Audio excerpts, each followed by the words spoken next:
Buenas tardes. Quiero agradecer a la Asociación de Maestros de Banca por darme la oportunidad de compartir con todos ustedes unas reflexiones sobre las competencias que desde mi punto de vista tienen que tener los gestores estratégicos en la banca ante los retos de este siglo XXI.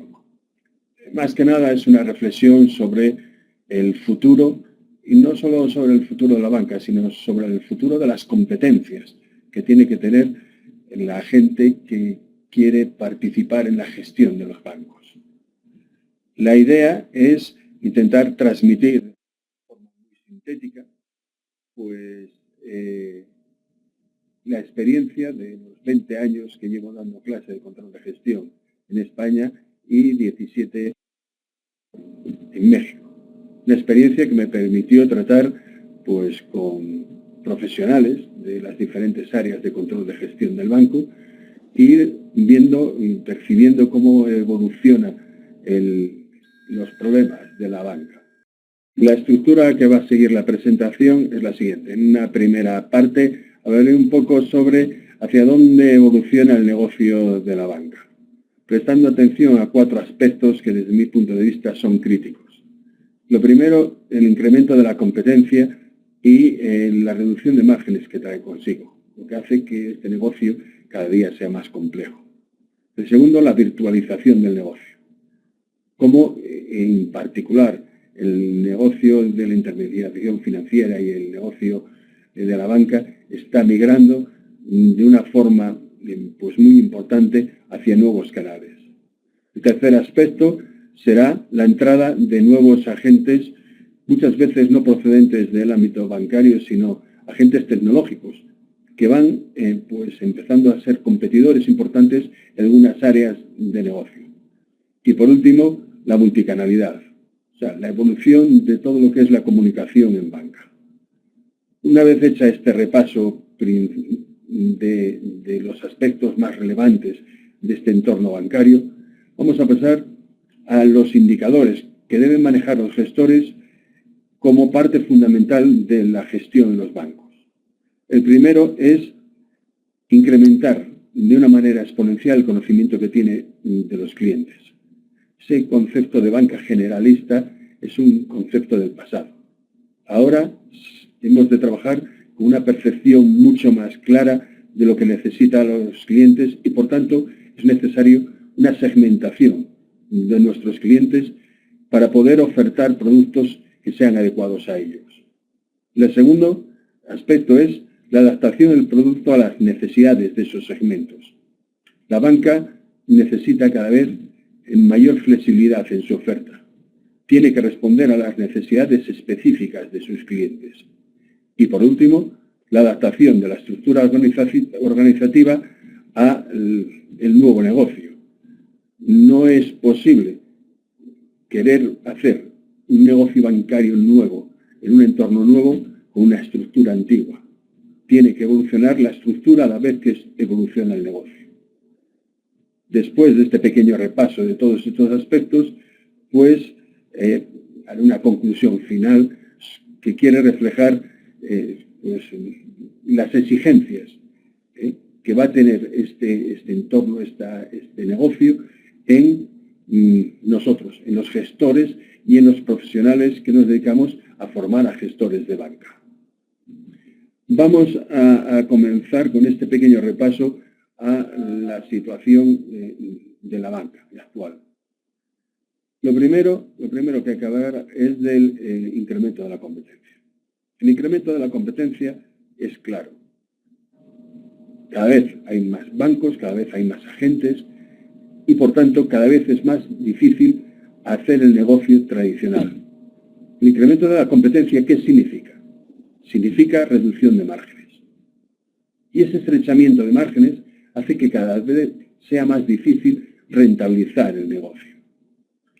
¿Qué trajo consigo este estrechamiento de márgenes? Pues que muchos bancos adoptasen estrategias muy arriesgadas. Estas estrategias dieron lugar pues, a una crisis financiera mundial y un incremento de la desconfianza de los particulares y de los estados y de las instituciones hacia la labor de la banca. Todo esto trajo como consecuencia, todos sabemos, la crisis y el rescate de muchos bancos, pero tuvo otra consecuencia muy importante, y es un incremento de la regulación de la actividad de los bancos. Así pues, nos encontramos en un entorno donde los márgenes de intermediación cada vez son más estrechos y los bancos cada vez tienen más regulación que les impide adaptarse bien a los cambios en el entorno. ¿Qué consecuencia tuvo todo esto en el negocio bancario? La primera consecuencia es que los bancos tuvieron que cambiar, tuvieron que modificar su actividad y tuvieron que cambiar de una manera muy importante, reorganizándose. Los modelos de negocio que eran válidos y eficientes hace 10 años, ahora no lo son.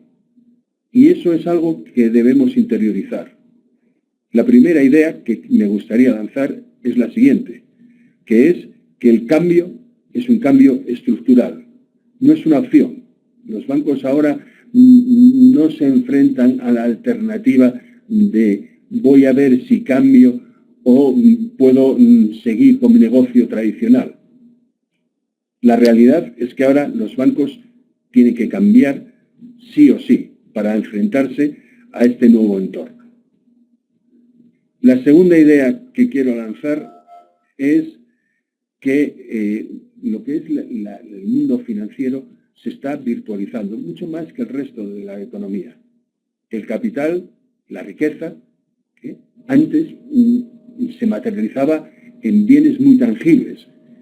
Por poner un ejemplo tópico, un señor feudal, para demostrar su riqueza, tenía que tener su castillo, tenía que tener sus tierras, tenía que tener una serie de bienes tangibles.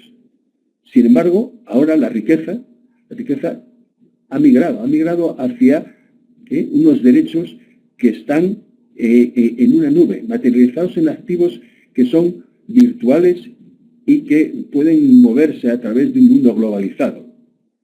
Esta virtualización de la economía significa un cambio sustancial, muy sustancial en la banca. No podemos pensar que nuestra relación con los clientes va a ser tan física, tan personal, como era antes.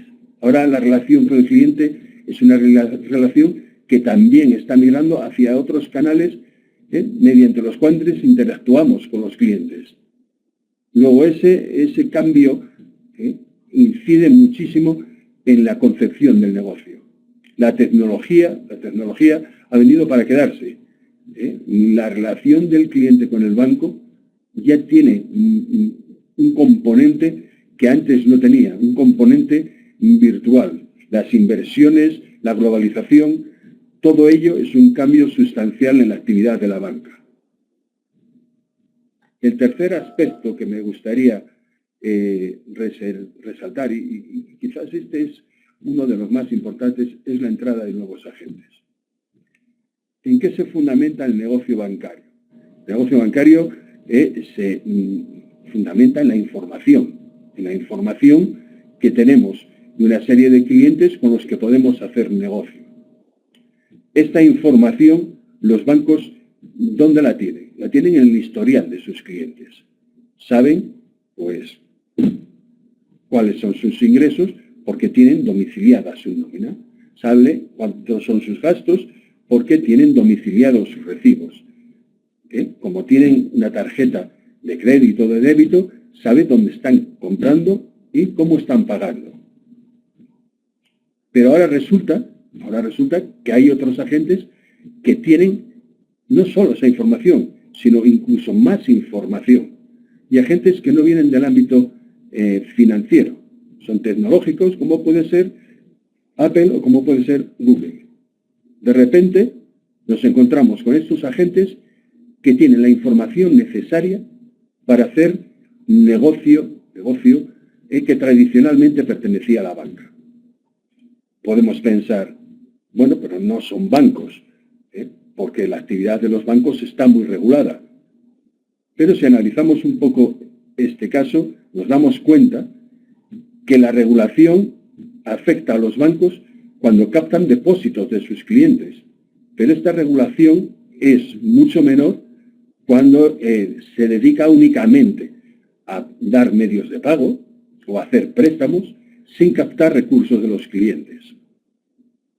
Así pues, se da un nuevo campo menos regulado que el anterior, donde unos agentes tradicionalmente no financieros empiezan a realizar una actividad financiera que compite con la actividad de los bancos.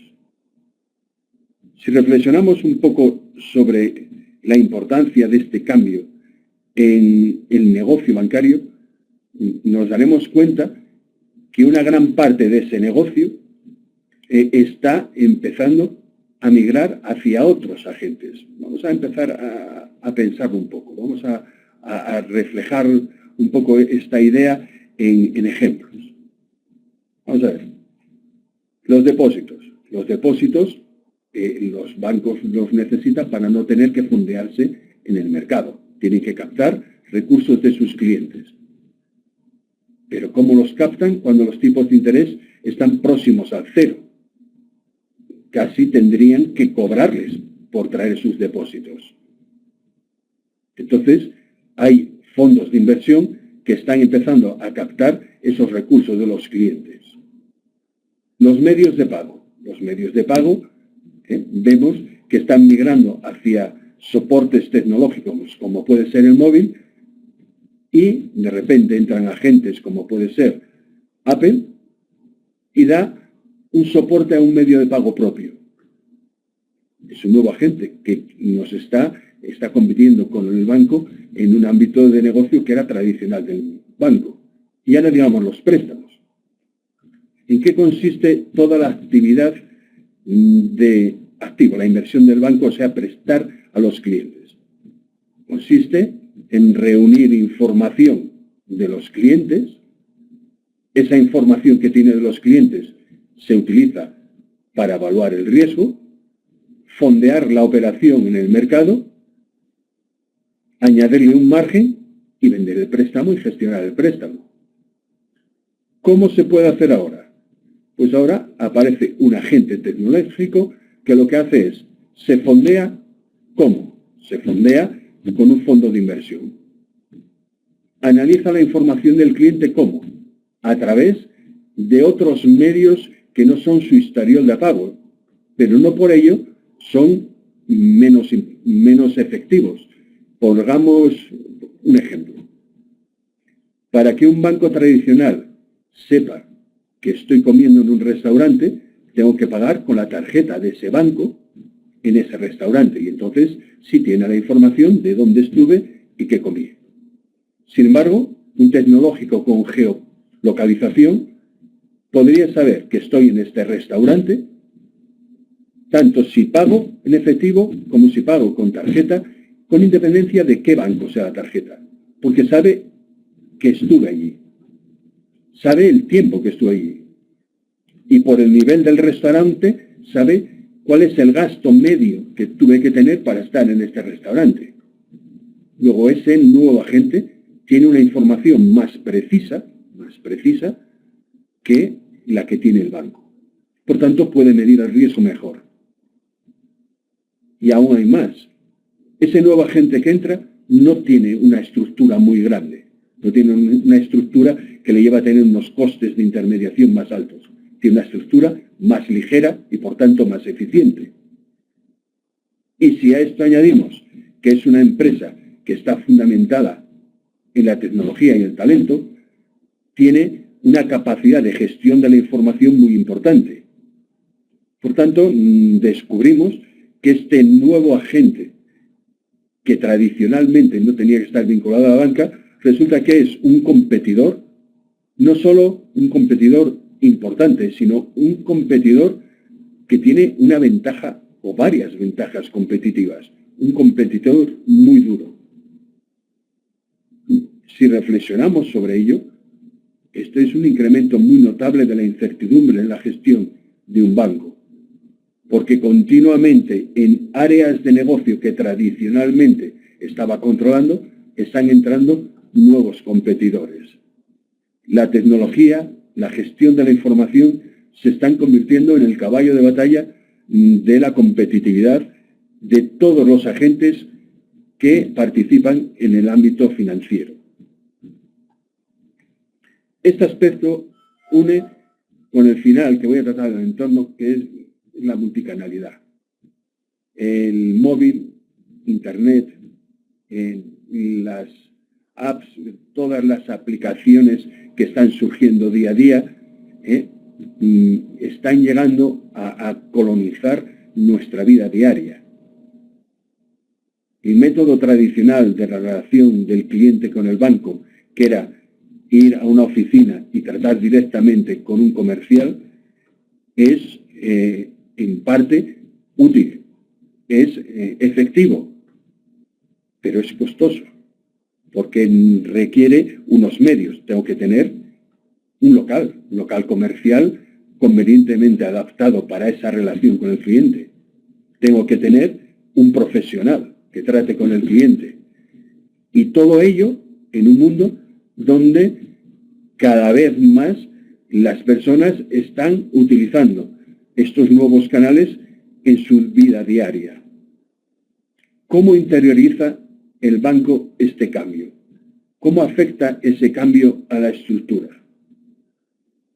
Pues de una manera muy importante. La primera y más clara es que la estructura tradicional de oficinas y comerciales y de trato personal con el cliente es una estructura demasiado pesada para lo que es el trato día a día con el cliente, para la transaccionalidad.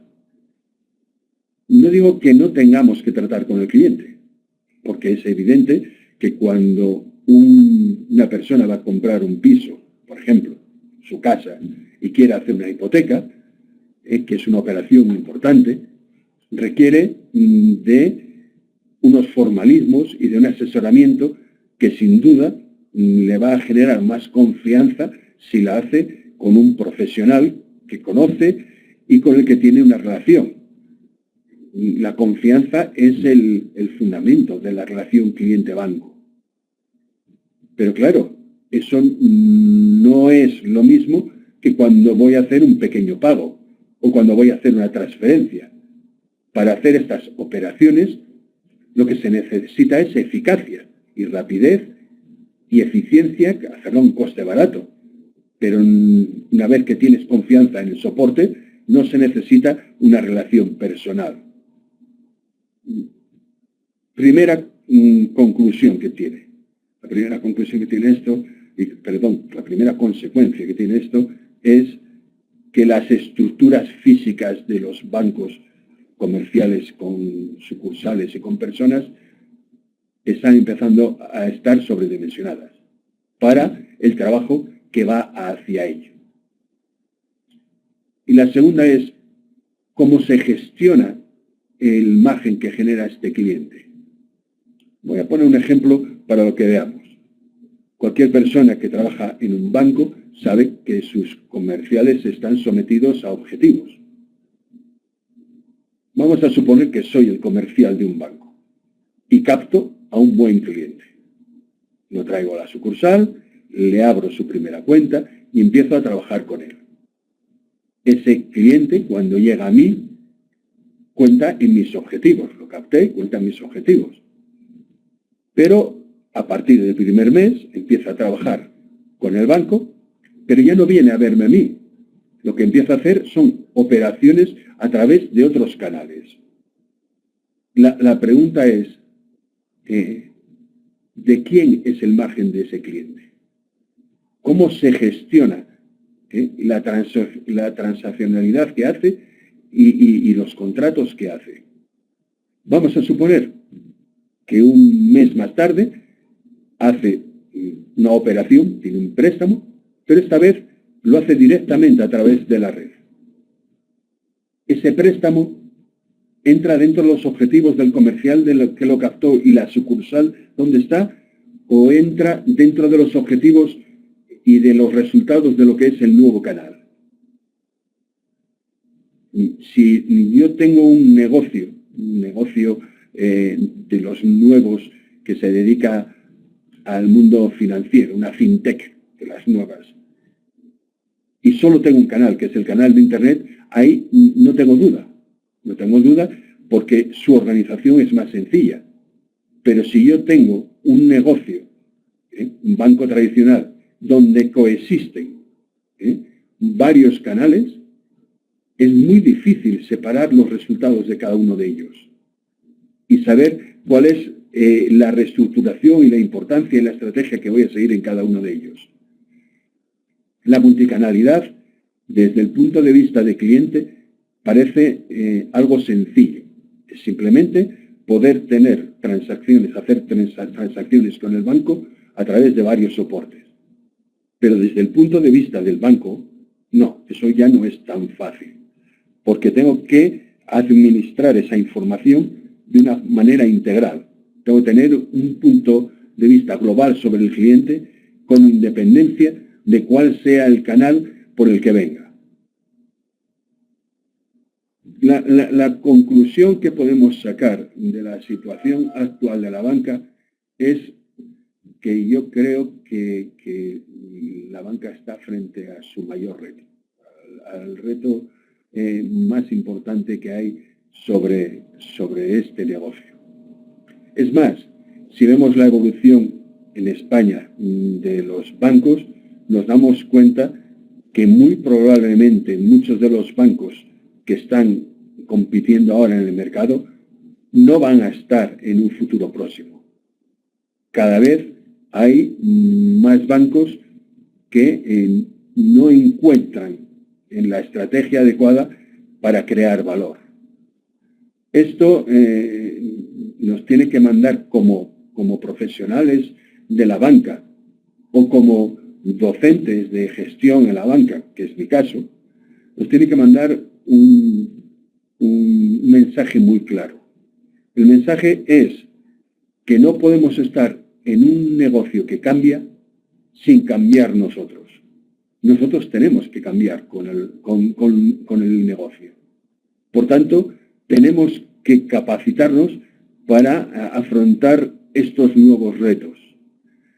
Es importante pensar que no es coyuntural lo que está pasando. Lo que está sucediendo es un cambio en el modelo de negocio. Greenspan habla de la destrucción creativa del capitalismo. Y si reflexionamos un poco sobre ello, tenemos que darnos cuenta que para que haya pues canales y para que haya negocios emergentes que están creciendo, tiene que haber otros canales y otros negocios que estén en declive y que estén pues desapareciendo. La pregunta más importante es ¿qué formación tengo yo? ¿A qué grupo pertenezco? Si tienes mi edad, pues la pregunta es posible que no sea muy importante, porque en el tempo de este cambio, lo más probable es que esté jubilado, no tenga esa preocupación. Pero si tuviese 30 años, sí me preocuparía, porque estoy completamente seguro que en mi vida laboral voy a tener que adaptarme a esos cambios para encontrar mi sitio dentro del nuevo negocio bancario. Y esa preocupación yo creo que tiene que llegar. No podemos dejarnos imbuir por lo rutinario, por los problemas del día a día, y sin darnos cuenta ir perdiendo nuestro sitio. Lo que tenemos que hacer es tener ese punto de vista a más largo plazo y poder tener un sitio en ese negocio futuro. ¿Cuáles son las claves, para entrar en el segundo aspecto, cuáles son las claves que ha de manejar la gestión estratégica, la dirección para determinar la estrategia de negocio en un banco en ese futuro. La primera de ellas es conocer a los clientes y segmentarlos. El conocimiento de los clientes es algo que nos va a permitir evaluar mejor el riesgo y, por tanto, es algo que nos va a permitir trabajar con márgenes más pequeños y ser más competitivos. Tenemos que ser buenos en la evaluación del riesgo. Para ilustrar esto vamos a poner un ejemplo. Tradicionalmente, cuando se iba a pedir un préstamo, una familia, un particular iba a pedir un préstamo a un banco, vamos a poner un préstamo pequeño de 100.000 pesos, ¿qué hacía el banco? El banco lo que hacía es pedirle a ese cliente un montón de información, llevarlo a un comité de riesgo donde se analizaba y se concedía ese préstamo o no. ¿Por qué se hacía así? De una forma tan personal y con tanta mano de obra. Pues está muy claro, porque había margen. Porque el préstamo, el margen entre la captación de los recursos en los mercados y el interés que le iba a cobrar a mi cliente, el margen de intermediación, era suficientemente grande para compensar el coste de mano de obra que soportaba la operación. ¿Qué pasa ahora? Ahora lo que sucede es que ese préstamo no tiene margen suficiente para mantener una estructura, para pagar una estructura burocrática tan grande. Y entonces le dan un nombre, le vamos a dar un nombre. Y el nombre que le damos es estandarizado. ¿Qué significa esto de estandarizado? Pues lo que significa es que no tengo tiempo para analizar este préstamo. Tiene que analizarlo una máquina a través de un scoring, que es la única forma de ser suficientemente eficiente para poder darlo en el entorno competitivo donde estamos.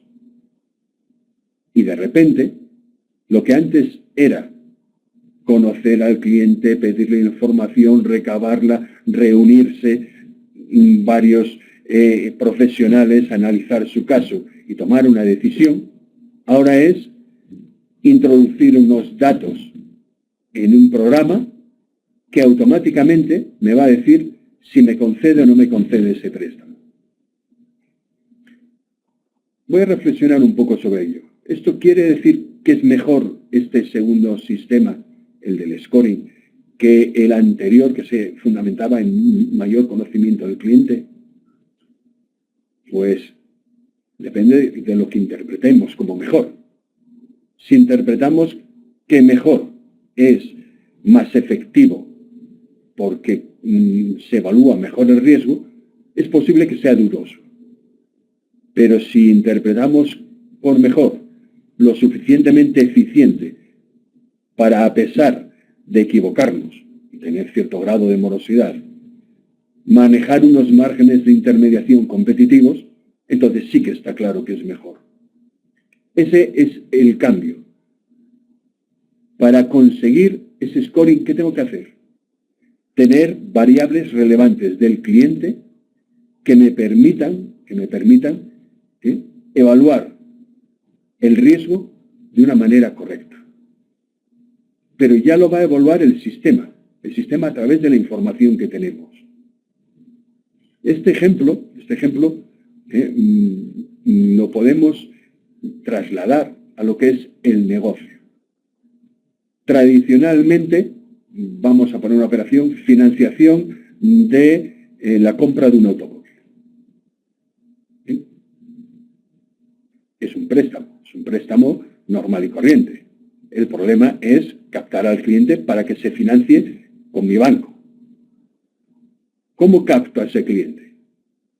Habitualmente los dos canales que teníamos eran pues la publicidad más o menos específica y la fuerza de ventas enviando a pues nuestros empleados a proponerle esa financiación.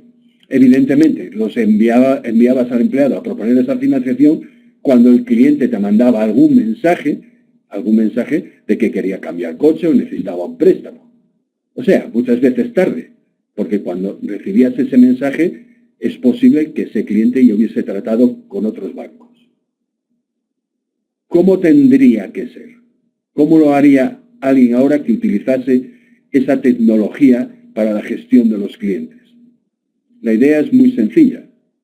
Yo, a partir de la información que tengo del cliente, puedo hacer una previsión del tiempo que va a tener un automóvil antes de cambiarlo. Entonces, si yo tengo la matrícula de su coche y sé que esa persona estadísticamente y de una manera significativa va a cambiar de coche cuando pasen 3 años y medio, yo puedo hacer una campaña de publicidad a los 3 años y medio para ofrecerle financiación para la compra de un coche cuando él ni siquiera sabe que quiere cambiarlo. Tiene esa propensión a cambiarlo. ¿Qué consecuencias tiene este conocimiento aplicado a la gestión de los clientes? Las consecuencias son muy claras. Mientras antes tenía que gastar unos recursos muy grandes para llegar al cliente y tenía una eficacia muy baja en la gestión comercial, ahora puedo acceder al cliente específicamente, sin gastar recursos en llegar a otros clientes, y mi grado de eficacia es mucho mayor. Luego, como primera herramienta de gestión, es la herramienta de gestionar la información, o sea, mediante tecnologías adecuadas que me permitan llegar y hacer negocio de manera más eficiente con cada uno de los segmentos de clientes que tengo. Ahora está de moda el término Big Data, la idea de tratar información, grandes cantidades de información para obtener aspectos relevantes. Esto que en muchas empresas es una tendencia emergente, en otras empresas, como puedes poner Google o Facebook, es su forma de trabajo habitual. Es más, estas nuevas empresas ya nacieron captando talento orientado a esta finalidad. Para ellos no es una parte emergente de un negocio tradicional. Para ellos es su negocio. Y por tanto, son muy buenos en esta parte del negocio. Mi idea es que este va a ser el primer caballo de batalla. El primer caballo de batalla y el más importante. Reunir, conocer al cliente y segmentarlo. Tener capacidad de gestionar información de nuestros clientes. Utilizar cada contacto que tengamos con el cliente, por el canal que sea, para ir reuniendo información que permita hacer un perfil que lo lleve a un segmento que lo vincula al negocio. Si no somos capaces de conocer las necesidades de nuestros clientes y a nuestros clientes, obligatoriamente no vamos a ser eficientes en la gestión. Vamos a tener que tener muchos contactos erróneos, fallidos. Cada vez que envío a un comercial a hacerle una oferta a un cliente y el cliente la rechaza, para mí es un coste que no tiene refrendo con un ingreso, es un coste puro. Y esos costes puros lo que van haciendo es eliminando mi margen de intermediación. Hubo una época donde con márgenes grandes y medias competencias nos podíamos permitir el lujo de tener muchos contactos comerciales fallidos. Yo creo que en la actualidad tenemos que cobrar una conciencia que cada contacto comercial fallido es un error que tiene consecuencias para la gestión del banco.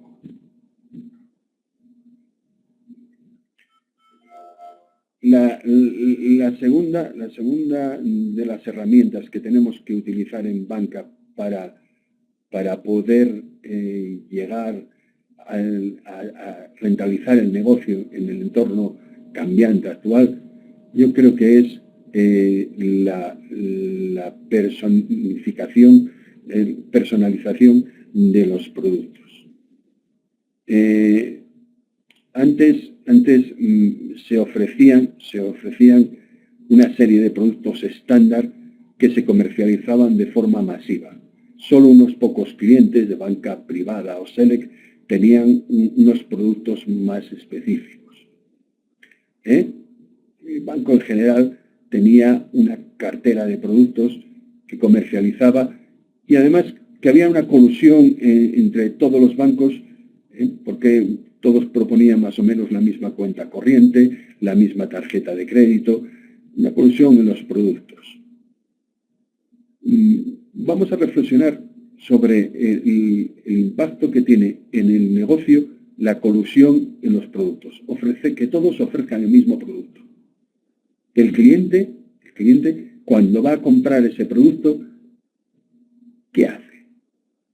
Dice, bueno, si son más o menos lo mismo producto, o tomo la decisión por un tema personal, porque tengo una relación personal con el banco, porque conozco al gestor, porque conozco al director, por lo que sea, o si no, subasto la operación.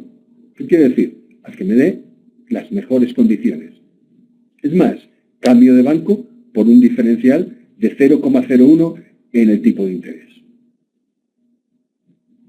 Tenemos que lograr que el banco tenga una relación con el cliente personal. Hay eslogan que son llamativos y desde mi punto de vista muy bien pensados. El Banco Santander tiene algunos ejemplos de ellos. Queremos ser tu banco. Ahí vemos cómo matiza esa primera línea. Dices, la personal. Quiero que me escoja, quiero que sea tu banco, quiero tener una relación personal contigo. Y es más, en la nueva propuesta de la cuenta 123, de alguna manera, el banco lo que le está diciendo a sus clientes que comparte el negocio con ellos. Que cada cosa que hagas con el banco, cada transacción que tengas con el banco te considera su socio en los negocios y, por tanto, pues recuperas un porcentaje de tus recibos y te paga un tipo de interés superior al del mercado por tus depósitos hasta una cantidad. En una palabra, lo que tiene que buscar la banca es adecuar sus productos a las necesidades de los clientes. Especial atención tiene un concepto que desde mi punto de vista es clave, que se llama la idoneidad del producto. Las consecuencias de vender productos no idóneos lo están pagando ahora algunos bancos con sanciones importantes de los reguladores. El ejemplo en España podrían ser las preferentes o las cláusulas suelo. Realmente, la relación entre el banco y el cliente tiene que ser de confianza.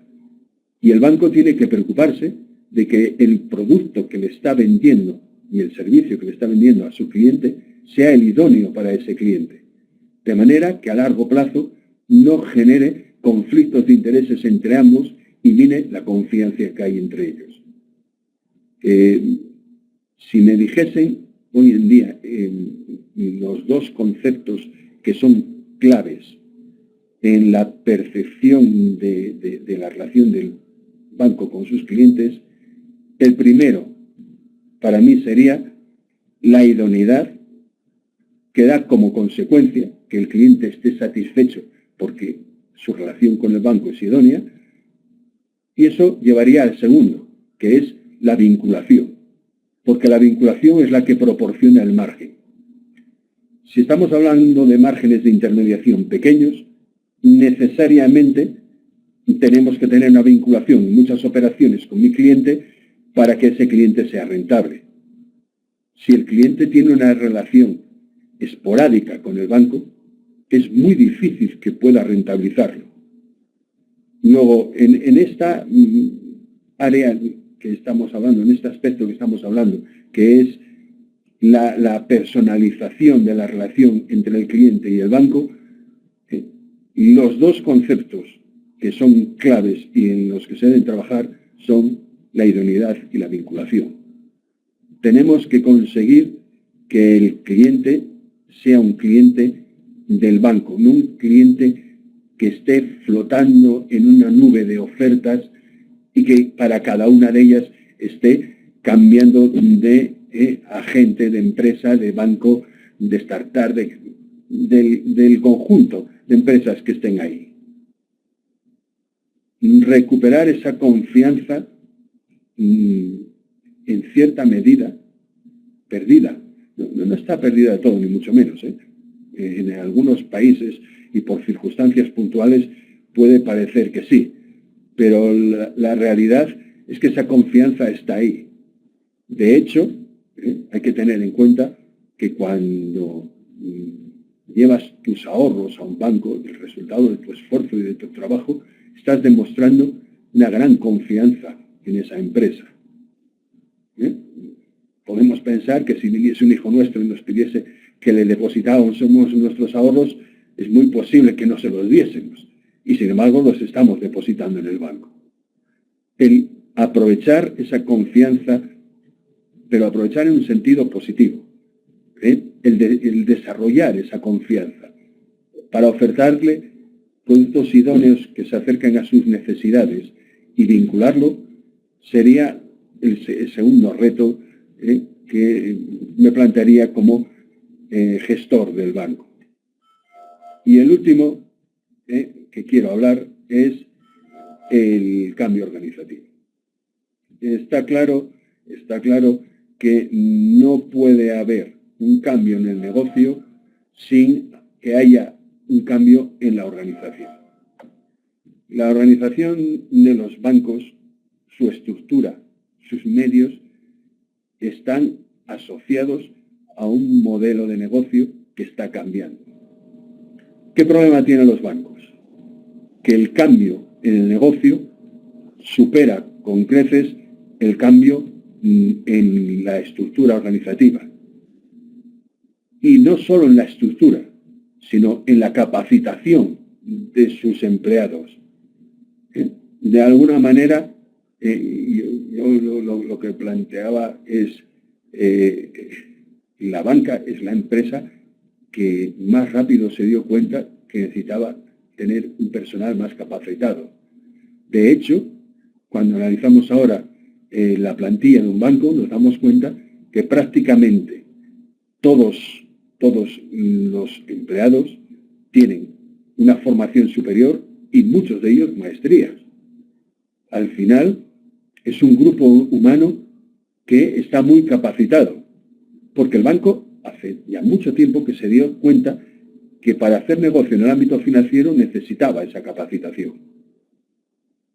Pero es que ahora lo que necesita es una capacitación continuada para que esa adaptación de la estructura permita enfrentar los retos que están sucediendo en el ámbito financiero. De alguna manera, si vemos el impacto que tiene la tecnología en el negocio y en la gestión, en la relación con los clientes, pero también en el trabajo interno del banco, nos damos cuenta que la banca tiene que conseguir que su estructura y su personal pueda competir con el personal de estas empresas tecnológicas que estamos hablando. El conocimiento, la aplicación del conocimiento, desde mi punto de vista, va a ser vital. Aquellos bancos que tengan una estructura más adecuada al negocio que va a tener en el futuro son los bancos que van a tener éxito. Los bancos que no logren esa capacitación y esa estructura realmente son bancos que quieren ir a un negocio pero son resistentes a él, porque la estructura no se adapta y por tanto se resiste. Es lo que pasa con la utilización de medios de pago por algunas personas de mayor edad. Mi abuela, cuando le decían que tenía que utilizar una tarjeta e ir a un cajero, su respuesta era que no. ¿Por qué? porque tenía una resistencia a la utilización de esa tecnología. Evidentemente, esa resistencia a la utilización de la tecnología no lo tienen mis hijos. Vamos a pensar sobre esto y la importancia que tiene en la estructura organizativa, tanto de medios como de personas que tiene el banco. Tiene que haber un cambio en este sentido. La conclusión que se puede sacar de todo ello, la voy a intentar sintetizar en una idea. Siempre me parece importante, aunque toda simplificación pues adolece de que no recoge exactamente todos los aspectos, pero muchas veces cuando quieres sacar una conclusión pues que reúna toda la complejidad, al final es tan compleja que no comunica nada. Voy a pecar de simple para centrarme en el aspecto más relevante. El primero de ello es que el cambio en la banca no es algo coyuntural, no es algo que se debe a la crisis y que va a pasar la crisis y el negocio bancario va a ser igual al de antes. Eso no va a ser así. Muy al contrario, el cambio es estructural y profundo. Hay algunas personas que hablas con ellas y te dicen, no, es que la banca en el futuro no va a existir. No es cierto. La banca en el futuro va a existir. La banca es una de las actividades más importantes dentro del tejido económico. Tienen riesgo sistémico, es algo sistémico. Va a existir. Lo que no va a existir es igual que antes. Esto al final dices, pero pasa en todos los aspectos de la vida, ¿no? Todo evoluciona, todo cambia. ¿Por qué no va a cambiar la banca? ¿Qué pasa? ¿Es diferente? Siendo algo tan normal, al final muchas personas se aferran a la idea de un modelo de negocio en vez de contribuir y potenciar al cambio de ese modelo de negocio hacia el nuevo modelo de negocio. Yo creo que ante los cambios solo hay dos tipos de personas. Las que intentan resistirse a ellos y que por tanto, tarde o temprano, sucumben al cambio porque no se adaptan a él, y las que lideran esos cambios, las que avalan el cambio, las que luchan por el cambio, las que creen que el nuevo modelo de negocio va a ser un modelo mejor que el antiguo. Y por tanto, son las que van a liderar el cambio.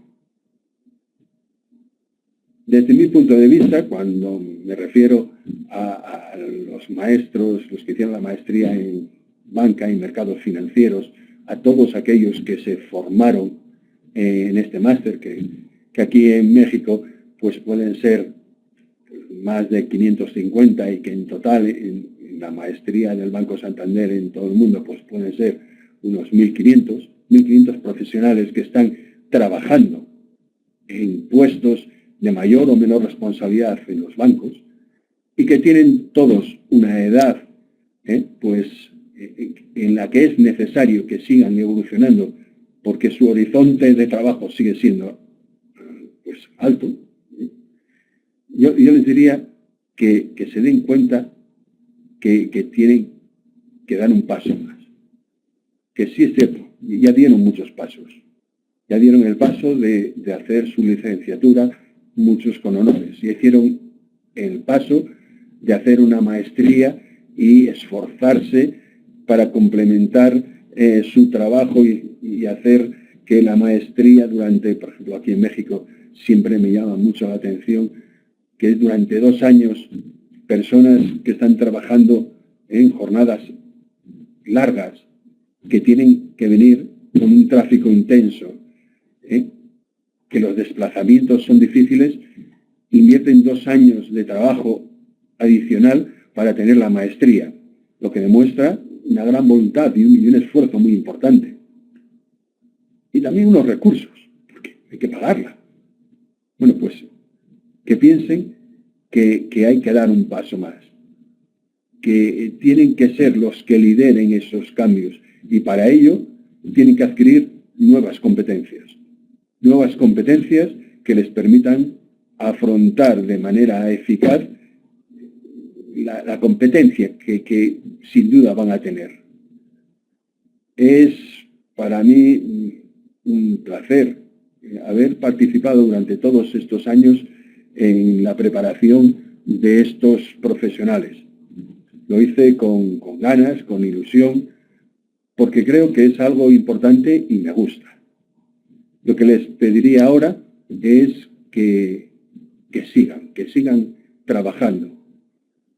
Yo en mi asignatura, en control de gestión, les intenté transmitir la inquietud de la medida, de la objetividad, de tener indicadores y de saber utilizarlos para tomar decisiones.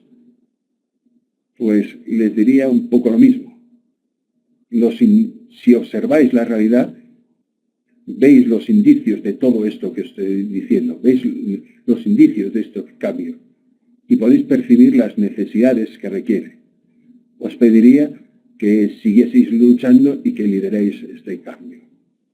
Gracias y espero pues coincidir con todos vosotros en más oportunidades, ya que muchas de las cosas que doy en clase para mantener actualizadas mis asignaturas no es más que enseñanzas y comentarios que recibo de todos vosotros y que me vais diciendo, mira Lalo, mira lo último que estoy haciendo, fíjate lo que está pasando.